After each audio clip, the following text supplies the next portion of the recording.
अच्छा, स्टेरिलाइजेशन किसे कहते हैं? The destruction of all form of microbial life including endospores by physical और केमिकल मेथड।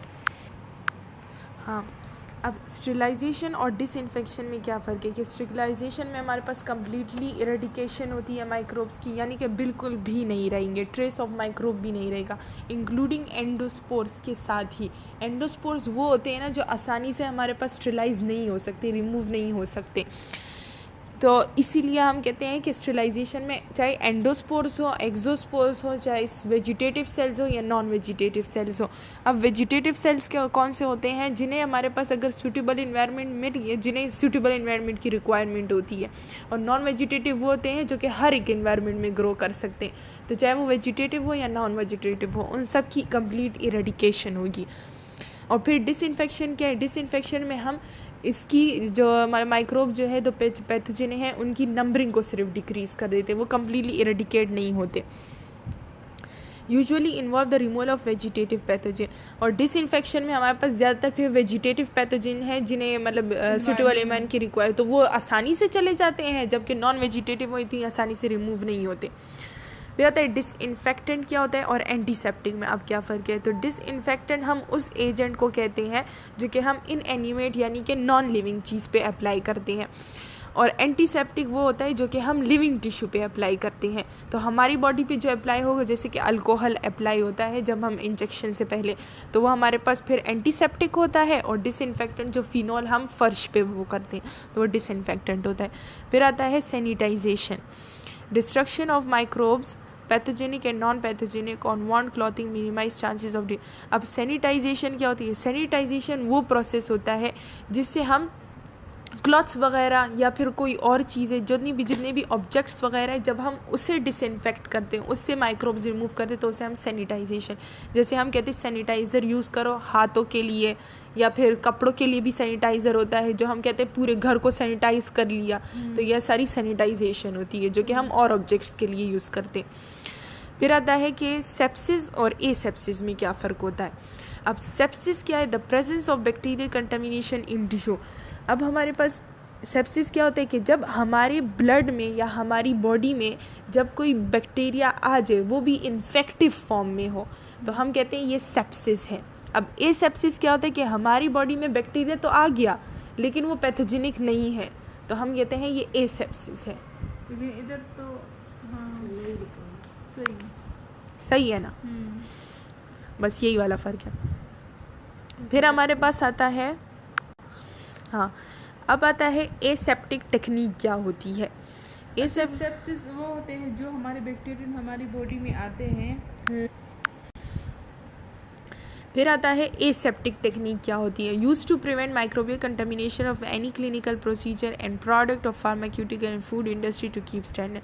अब एसेप्टिक टेक्निक जो है हमारे पास, जैसे कि बैक्टीरिया, वायरस वगैरह जब वो हमारे बॉडी के अंदर आ जाते हैं और मतलब कॉज नहीं कर सकते, तो ये वाली टेक्निक जो है माइक्रोब्स को किसी और चीज़ के लिए इस्तेमाल करना, यानी कि वो पैथोजेनिसिटी कॉज नहीं कर सकते, तो इंडस्ट्रियल लेवल पे अगर हम उसे किसी और चीज़ की उसके लिए यूज़ करते तो फिर वो एसेप्टिक टेक्निक में आती है। देखो, ये सेप्सिस जो है ये हमारे पास इन्फेक्शन के उसके लिए यूज हुआ है कि सेप्सिस यानी कि इन्फेक्शन कॉज करेगा, और एसेप्सिस यानी कि ए मींस नहीं करेगा।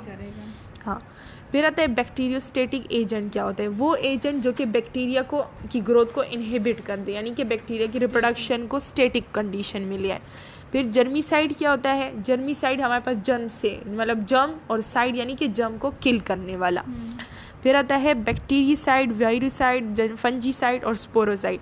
ये सारे हमारे पास आते हैं कि ये साइड जहाँ पे आता है मतलब किल करना, तो बैक्टीरिया को किल करेगा। वायरुसाइड वायरस को किल करने के लिए होता है, फंजीसाइड फंजाई को किल करने के लिए, और स्पोरोसाइड स्पोर्स को किल करने के लिए। फिर हमारे पास आता है यहाँ पे बस ये लिखा कि स्पोरोसाइड क्या होते हैं। सोडियम हाइपोक्लोरेट से बने होते हैं, इसमें फिनॉल भी होता है, पैरासिटिक एसिड भी होता है, कप्रिक एस्कॉर्बेट भी होता है, और इनएक्टिव बैसिलस सेप्टिलस स्पोर्स। हमने पढ़ा था ना कि बैसिलस की 2 टाइप्स होती है, एक स्पोर फॉर्मिंग, एक नॉन स्पोर फॉर्मिंग। तो फिर हमने स्पोर फॉर्मिंग में वो वाला पढ़ा, एरोबिक और एनेरोबिक पढ़ा। तो कह रहे हैं कि बैसिलस सेप्टिलस यानी कि इसमें इनएक्टिवेट होता है, मतलब एक्टिव फॉर्म में नहीं होता। ये यहाँ पे एक्स्ट्रा उसमें लिखा है, लेकिन ये इम्पोर्टेंट नहीं है। ये नहीं आने वाला। अच्छा, फिर हमारे पास क्या है कि फिज़िकल मेथड्स क्या है बैक्टीरिया माइक्रोबियल कंट्रोल के, और केमिकल मेथड्स कौन से। तो फिज़िकल मेथड में हमारे पास सबसे जो मोस्ट इम्पॉर्टेंट आता है वो हीट आता है। अब हीट भी हमारे पास डिफरेंट टाइप्स के हो सकते हैं, ड्राई हीट भी हो सकता है, मॉइस्ट हीट भी हो सकता है। अब ड्राइड हीट में हमारे पास फिर इसकी 3 एग्जाम्पल्स आती है, 2 एग्जाम्पल आती है। एक हमारे पास डायरेक्ट फ्लेमिंग भी हो सकती है और एक इंसिनरेशन भी हो सकता है।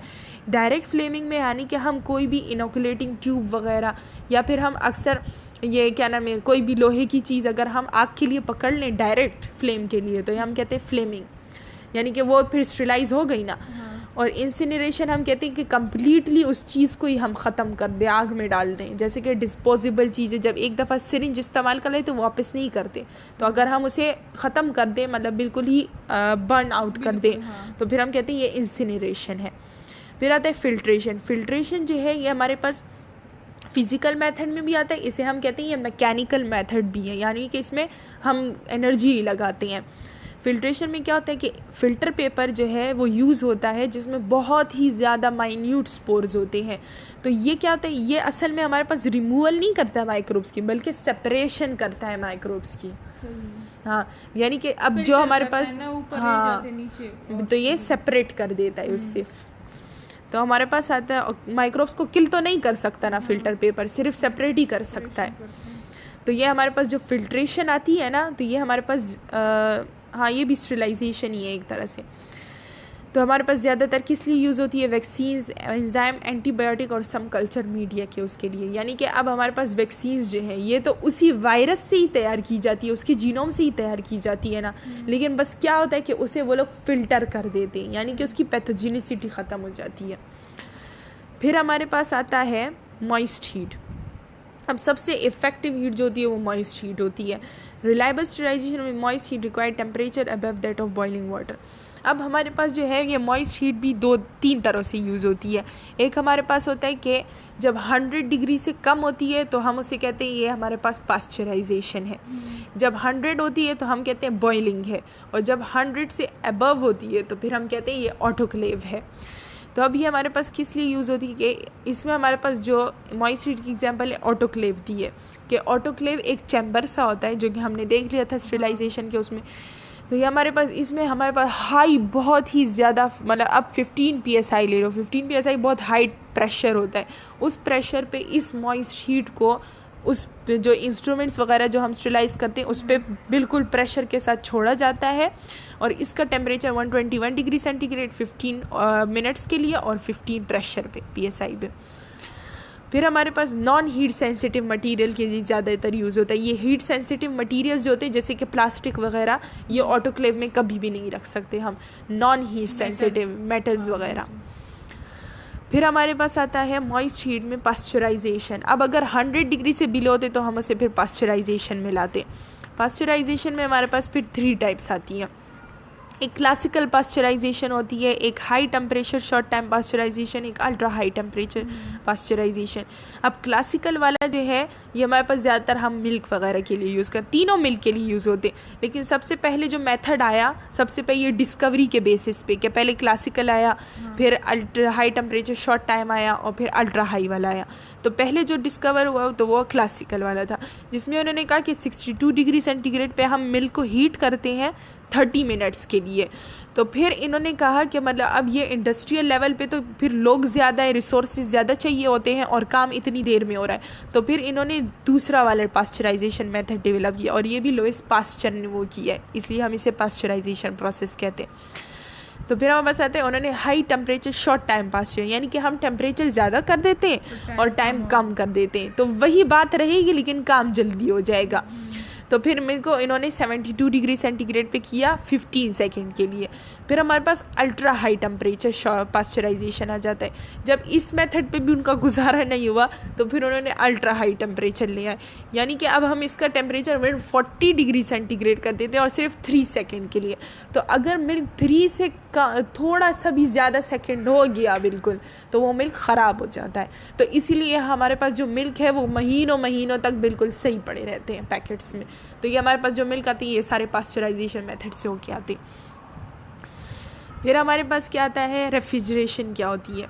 अब रेफ्रिजरेशन में हमारे पास जो है temperature below 0 degree centigrade to 7 तक होगा। अब रेफ्रिजरेशन और फ्रीजिंग में यही फ़र्क है कि रेफ्रिजरेशन में हमारे पास 0 to 7 डिग्री सेंटीग्रेड टेम्परेचर होता है, यानी कि बर्फ़ और मतलब सही भी हो सकता है, सिर्फ बस ठंडा हो। हाँ, वही नीचे हिस्सा हमारे पास 7 डिग्री सेंटीग्रेड पे और ऊपर वाला हमारे पास 0 से बिलो होता है, यानी कि फ्रीज़ हो जाता है। तो हमारे पास आता है ये भी माइक्रोब्स जो है इसकी मेटाबॉलिक एक्टिविटी को इनहिबिट कर देता है, स्टैटिक कंडीशन में ले आता है।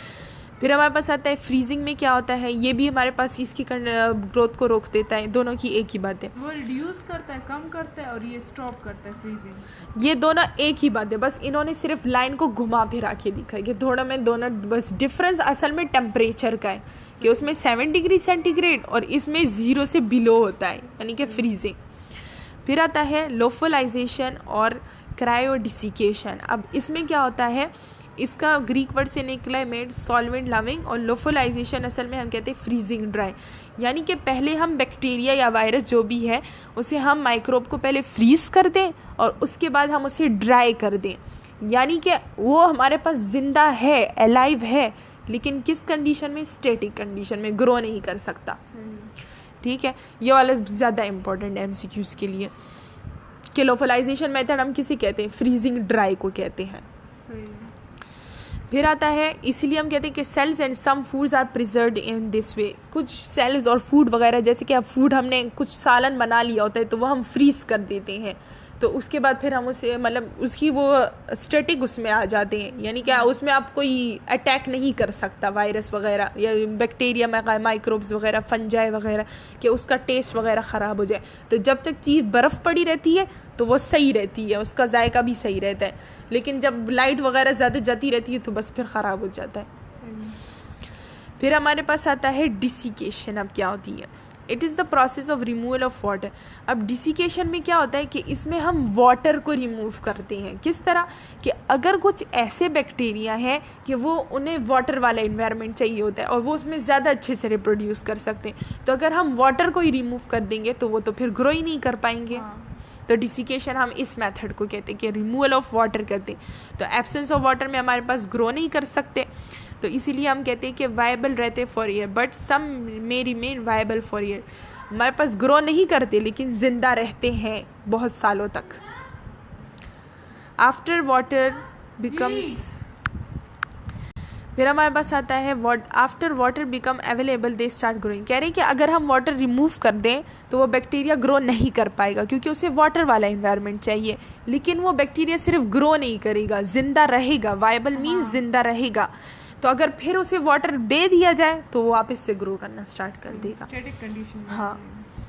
फिर हमारे पास आता है osmotic pressure. The use of high concentration of salt and sugar in food is use to increase osmotic pressure and create a hypertonic environment.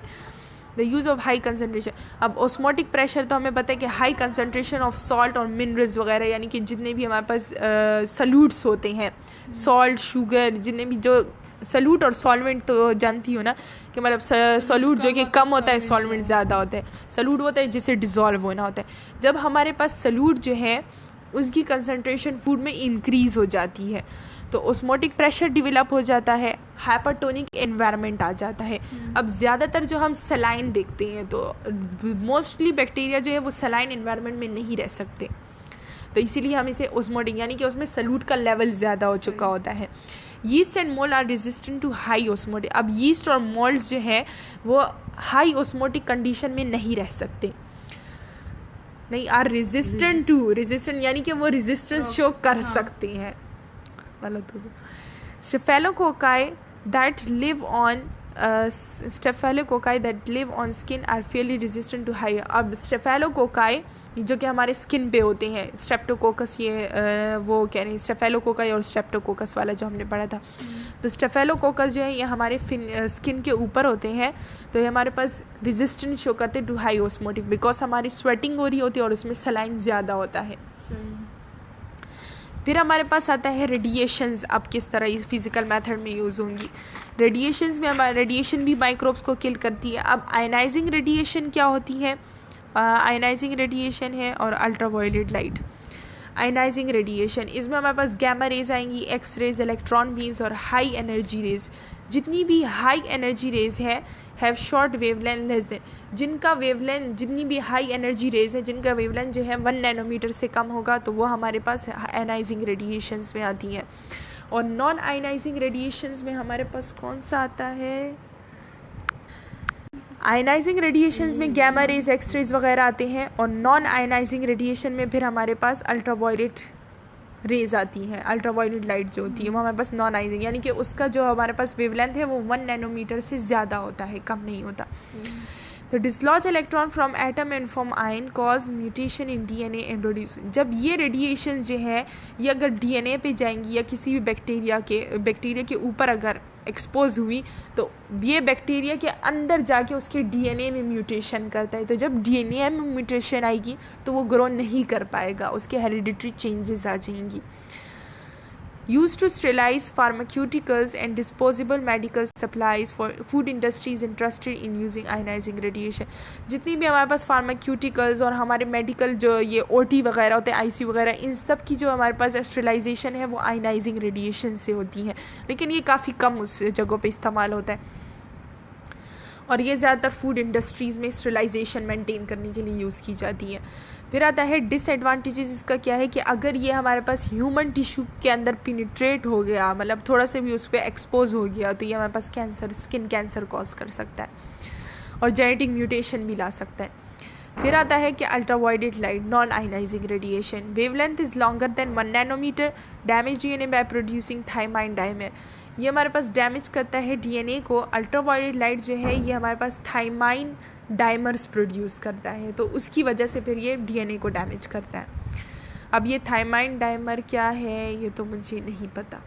Dimer तो हम कहते हैं चलो दो हाँ। और थाइमीन जो हमारे पास वो आते हैं ना जो न्यूक्लियोटाइड्स हैं, नाइट्रोजीनियस, हाँ ना, वही ना हाँ। जो हमारे पास ये थाइमीन डैमेज डीएनए, न्यूक्लियोटाइड्स।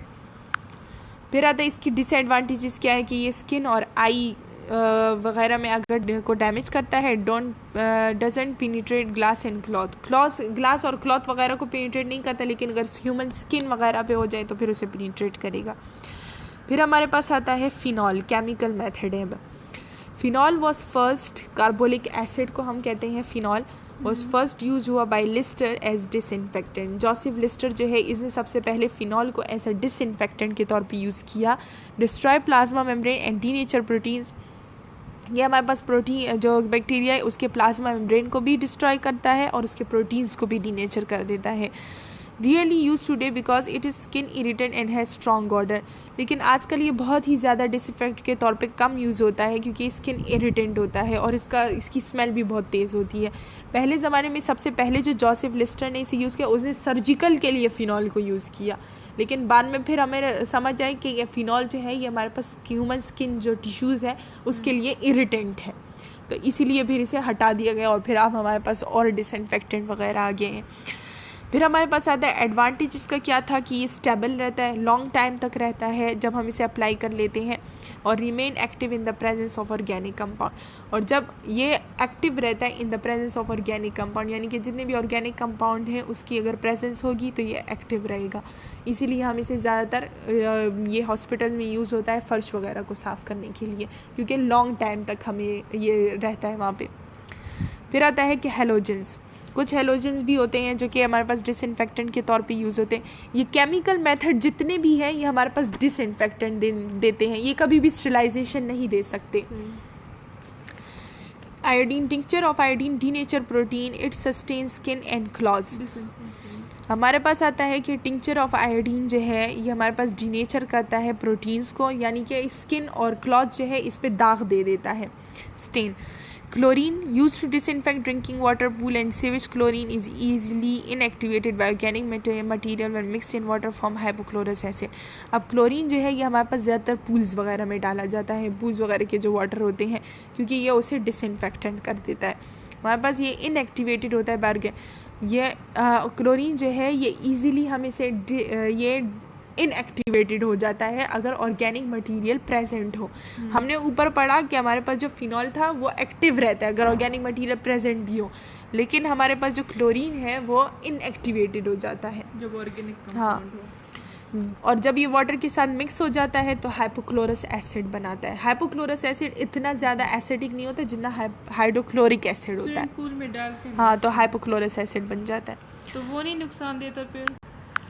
फिर आता है type of disinfectant chemical control भी चल रहा है। अभी अल्कोहल्स और हैवी मेटल्स फिर आएंगे। अल्कोहल्स कैसे यूज़ होते हैं?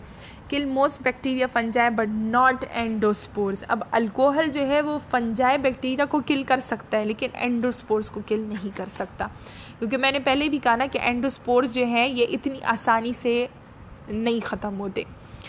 फिर हमारे पास आता है act by denaturing protein and disturbing cell membrane. ये हमारे पास प्रोटीन को भी डीनेचर कर देता है और सेल मेम्ब्रेन को भी कर देता है एवं। और हमारे पास जो बैक्टीरिया होते हैं उनका तो सारा काम ही सेल मेम्ब्रेन सेल वॉल में होता है। जब हमारे पास सेल वॉल और सेल मेम्ब्रेन ही उसकी डिस्टर्ब हो जाएगी तो फिर वो कोई एक्टिविटी शो नहीं कर सकता। फिर हमारे पास आता है एवोपरेट लीविंग नो रेसिड्यू, जल्दी से एवोपरेट हो जाता है। Use to mechanically wipe microbe, injection से पहले ब्लड ड्राइंग से पहले हमारे पास स्वाइप किया जाता है। Not good for open wound because cause protein to coagulate. Open wounds के लिए सही नहीं होता, सिर्फ बाहर स्किन सरफेस के लिए होता है क्योंकि हमारे पास ये प्रोटीन की कोगुलेशन कर सकता है। फिर हैवी मेटल्स कौन से यूज़ होते हैं? ये प्रोटीन वाला समझाओ। ये हमारे पास जो है ओपन वॉन्ड्स के लिए सही नहीं होता। हमारे बॉडी में भी तो प्रोटीन्स है ना, तो अगर ये हमारे पास क्लोज्ड वॉन्ड है उसके ऊपर अगर अल्कोहल चला गया तो हमारे प्रोटीन्स कोगुलेट हो जाते हैं, जलना स्टार्ट हो जाता है। अल्कोहल एसिडिक होता है ना। फिर हमारे पास आता है हैवी मेटल्स। कुछ ऐसे भी हैवी मेटल्स होते हैं जो हम डिसइंफेक्टेंट के तौर पे यूज़ करते हैं, जैसे कि selenium, mercury, silver, zinc. The property of heavy metal to exert biocidal effect. अच्छा, अब हैवी मेटल्स वो हैवी मेटल्स जिनके पास ये एबिलिटी होती है कि वो माइक्रोब्स को किल कर सके, तो उन मेटल्स को उन मेटल्स की उस प्रॉपर्टी को हम क्या कहते हैं? ओलिगोडायनामिक एक्शन कहते हैं। ठीक है, समझ आई? सही। फिर हमारे पास आता है सिल्वर। 1% सिल्वर नाइट्रेट जो है ये हमारे पास यूज़ होता है to protect infant against gonorrheal eye infection. Infants जो होते हैं हमारे पास उनको गुनेरियल आई इन्फेक्शन से प्रोटेक्ट करने के लिए यूज़ होता है। फिर आता है copper. Copper sulphate use to kill algae in pools and fish tanks. Fish tanks जो होते हैं इक्वेरियम वगैरह, इसमें हमारे पास कॉपर सल्फेट डाला जाता है ताकि उसमें फंजाई ना आ जाए। फिर आता है सिलीनियम जो है ये हमारे पास स्पोर्स को किल करने के लिए सबसे मोस्ट इफ़ेक्टिव जो केमिकल है। उसमें हमने कहा ना कि हमारे पास जो है ये ज़्यादातर जो केमिकल्स होते हैं ये हमारे पास बैक्टीरिया फंजाई को ही किल कर सकते हैं, एंडोस्पोर्स को इन्हें इफेक्टिवली नहीं कर सकते। सिलीनियम जो है ये स्पोर्स को भी किल करता है, यानी कि हमारे पास जो माइकोस्पोरम फर फंजाई होता है जो हमारे डैंड्रफ होता है, तो हमारे पास इसे हम माइकोस्पोरम फर कहते हैं फंजाई। तो ये हमारे पास डैंड्रफ शैम्पूज में यूज़ होता है सिलीनियम, जिसकी वजह से हमारे पास फंगल इन्फेक्शन नहीं होता। फिर आता है जिंक क्लोराइड। अब जिंक क्लोराइड और जिंक ऑक्साइड है। जिंक क्लोराइड जो है ये माउथ वॉशेज़ में यूज़ होता है और जिंक ऑक्साइड जो है ये एंटी फंगल एजेंट्स में यूज़ होता है जैसे कि पेंट वगैरह। फिर हमारे पास आता है ऑक्सीडाइजिंग एजेंट्स कौन से हैं? एंटी जो पेंट हम करते हैं ना, हाँ, इसमें हमारे पास एंटी फंगल एजेंट के तौर पे, ताकि हम ये जो दीवारों को पेंट करें ना तो इस दीवारों पे फंजाई ना आ जाए। ये अक्सर देखा होगा ना कि जो दीवारें सारा साल तक अक्सर ऐसी घर बंद रहते हैं ना, तो उनकी दीवारों पे फंजाई लग जाते हैं। अच्छा, और ये जो अभी आपने नाम लिया ऑक्सीडाइजिंग एजेंट्स, ओजोन सबसे पहले आता है ओजोन। अब इसमें ये मैं वो नाइला को समझा रही थी ना, तो उसने कहा कि ये ओजोन जो है ये वाटर के साथ रिएक्ट नहीं करेगा, तो उस वक्त मुझे समझ नहीं आ रहा था। फिर इसमें मुझे वो वाली बात याद आई सर की कि हमारे पास आता है कि ये जो है ये हमारे पास बहुत ही शॉर्ट टाइम के लिए स्टरलाइजेशन देता है। ओजोन जो है ये भी ये डिसइंफेक्शन देता है लेकिन बहुत ही शॉर्ट टाइम के लिए, यानी कि अब ओजोन जो है वो वाटर के साथ रिएक्ट कर सकता है ना अगर हम वाटर में डालेंगे, लेकिन ये क्या किया जाता है कि वाटर को बस सिर्फ ओजोन पे एक्सपोज किया जाता है बहुत ही शॉर्ट टाइम के लिए, बस फिर हटा दिया जाता है। लेकिन जैसे ही वो हटेगा कुछ देर बाद वो वापस से हमारे पास उसकी डिसइंफेक्शन ख़त्म हो जाएगी, माइक्रोब्स वापस से उस पर अटैक कर लेंगे। तो आते हैं help neutralise unpleasant taste and odour. ये हमारे पास न्यूट्रलाइज करने के लिए यूज़ होता है अनप्लीजेंट टेस्ट और वाटर, मतलब ये वाटर नहीं, अगर इसमें अनप्लीजेंट टेस्ट आ जाए या इसकी स्मेल आ जाए तो उसे ख़त्म करने के लिए यूज़ होता है। More effective killing agent than chlorine, ये क्लोरीन से ज़्यादा इफेक्टिव है लेकिन एक्सपेंसिव भी ज़्यादा है और शॉर्ट टाइम के लिए भी होता है, क्लोरीन लॉन्ग टाइम के लिए होता है, but less stable and more expensive, stable भी लेस है और मोर एक्सपेंसिव भी है। फिर हमारे पास आता है hydrogen peroxide. Hydrogen peroxide use as antiseptic, ये भी एंटीसेप्टिक के तौर पे यूज़ होता है। Not good for open wound because quickly broken down by catalase enzyme present in human cell. Open wounds के लिए सही नहीं होता क्योंकि हमारे पास हाइड्रोजन परऑक्साइड अगर हमारी ब्लड के साथ टच भी हो गया तो कैटलेज एंजाइम जो है ये से ब्रोकन डाउन, मतलब हमारे बॉडी के अंदर जो क्विकली ब्रोकन डाउन कैटलेज, हाँ हमारे बॉडी के अंदर जो कैटलेज एंजाइम है वो क्विकली ब्रोकन डाउन हो जाएगा। फिर आता है effective in disinfection of inanimate object. Hydrogen peroxide जो है ये नॉन लिविंग ऑब्जेक्ट्स के लिए ज़्यादा सही होता है उसकी डिसइंफेक्शन के लिए, लिविंग के बजाय नॉन लिविंग के लिए ज़्यादा सही होता है। फिर आता है स्पोरोसाइडल एट हाई टेम्परेचर, और हमारे पास आता है कि अगर हम हाई टेम्परेचर पे हाइड्रोजन परऑक्साइड को रखें तो फिर ये स्पोर्स को भी किल कर सकता है। Use by food industry and to disinfect contact lenses, ये हमारे पास फूड इंडस्ट्री में भी यूज़ होता है और हम कॉन्टेक्ट लेंसेज को जिस पानी में रखते हैं, जिस फ्लूइड में, हाँ। तो उससे वो भी उसमें भी हाइड्रोजन परऑक्साइड होता है। लेंसेज का कह रहे हैं ना? हाँ, ये लेंसेज नहीं होती जो आर्टिफिशियल लेंसेज लगाते हैं, हाँ जिस पानी में रखते हैं तो उसमें हाइड्रोजन परऑक्साइड होता है। फिर आता है benzoyl peroxide, use in acne medicine, जो दाने वगैरह आते हैं इनकी जो मेडिसिन होती है उसमें हमारे पास बेंजोइल परऑक्साइड होता है। फिर आता है importance of control of microbial growth. फिर आता है control of microbial growth mean to kill और inhibit the growth of micro organisms. Control of growth usually involve the use of physical and chemical agent which either kill और prevent the growth of micro organism. ये तो easy words है कि बस हम physical और chemical methods भी use करते हैं माइक्रो ऑर्गेनिज्म की ग्रोथ को प्रिवेंट करने के लिए। The control of microbial growth is necessary in many practical situations, बहुत से प्रैक्टिकल सिचुएशन में ये बहुत ज़्यादा ज़रूरी होती है। And significant advances in medicine, और मेडिसिन की एडवांसमेंट के लिए भी ज़्यादा ज़रूरी होता है। एग्रीकल्चर में भी ज़्यादा ज़रूरी, जो हम जर्मी पेस्टिसाइड्स वगैरह यूज़ करते हैं। एंड फूड साइंसेस में भी यूज़ होता है, have been made through the study of microbiology के ज़रिए से ही फिर हम इन चीज़ों को स्टैंडर्डाइज बना सकते हैं। फिर आता है microbial control is very important in the following different aspects. Control infectious disease, जो डिजीज़ जो हैं जिनके इन्फेक्शंस कॉज होते हैं उसे कंट्रोल करने के लिए। Minimise cross and nosocomial infections, cross infection होते हैं जो एक दूसरे से लगने वाले होते हैं, उससे भी प्रिवेंट करता है। और नोजोकोमियल इन्फेक्शन हम वो कहते हैं जो कि हॉस्पिटल के इन्वायरमेंट से, अब कोई सही इंसान अगर मतलब सही बंदा ठीक ठाक जो है वो हॉस्पिटल जाए और हॉस्पिटल के इन्वायरमेंट से उसे कोई बीमारी लग जाए तो हम कहते हैं नोजोकोमियल इन्फेक्शन। फिर आता है प्रिवेंट सर्जिकल कॉम्प्लिकेशन, सर्जरी के दौरान जो कॉम्प्लिकेशंस आती हैं तो अगर हम डिसइंफेक्शन स्टेलाइजेशन सही करेंगे तो वो कॉम्प्लिकेशंस नहीं आएंगी। जितना ज़्यादा स्टेलाइज एनवायरनमेंट में हमारे पास सर्जरी होगी उतनी ही कम कॉम्प्लिकेशंस होंगी। फिर आता है डिक्रीज मॉर्बिडिटी एंड मॉर्टेलिटी, फिर आता है ये मॉर्बिडिटी रेट को भी डिक्रीज़ करता है और मॉर्बिडिटी यानी कि डिजीज़ वाले मतलब बीमारी के रेशो को भी कम करता है, और मॉर्टेलिटी फिर इससे डेथ रेशो भी कम हो जाती है। फिर आता है prevent food from spoilage, foods को स्पॉइलेज से भी बचाता है। फिर आता है food can be preserve for month, जैसे कि मिल्क हमने दिया पास्चराइजेशन में, इसे हम मंथ्स तक प्रिजर्व कर सकते हैं। फिर आता है improve and ensure the safety of agriculture products, हमारे पास जितने भी एग्रीकल्चर प्रोडक्ट्स सब्जियां वगैरह ये सारी आती है तो इसकी क्वालिटी को भी हम इम्प्रूव कर सकते हैं। Ensure the provision of safe drinking water to public, और पब्लिक तक हम सेफ ड्रिंकिंग वाटर फिल्ट्रेशंस के ज़रिए से पहुंचा सकते हैं। That's all.